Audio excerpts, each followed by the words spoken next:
আমাদেরকে বিভিন্নভাবে প্রথম থেকে রাজনৈতিক দল করবো কিনা সেটা নিয়ে নিউজও হয়েছে যে আমরা নাকি রাজনৈতিক দল করছি কত তারিখের মধ্যে, এগুলো নিয়ে নিউজও হয়েছে।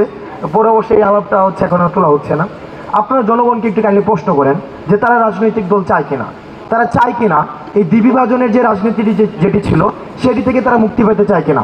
কারণ আমরা দেখেছি ক্লকওয়াইজ এবং অ্যান্টি ক্লকওয়াইজ করাপশন, অর্থাৎ গত 16 বছর একজন করাপশন করেছে একটা নামে।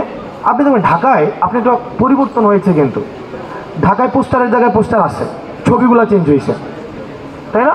আর প্যাটার্নটা দেখেন সেম প্যাটার্নই আছে, 3টা ছবি 2টা ছবি, নিচে ছবি, উপরে ফিক্স ছবি। 2 নম্বরের যে প্যাটার্নে সে হচ্ছে এখন এম, আর নিচে হচ্ছে যে হইতে চায়।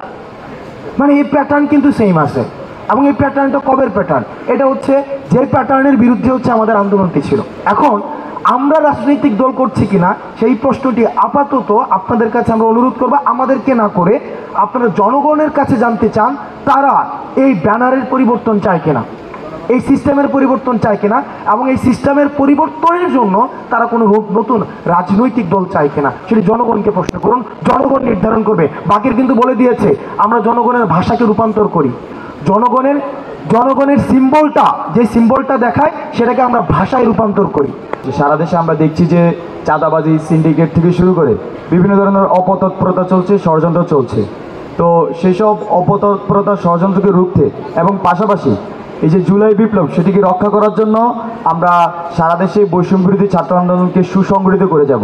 আমার কাছে মনে হয় যে ওনার প্রশ্নের উত্তরটি ক্লিয়ার।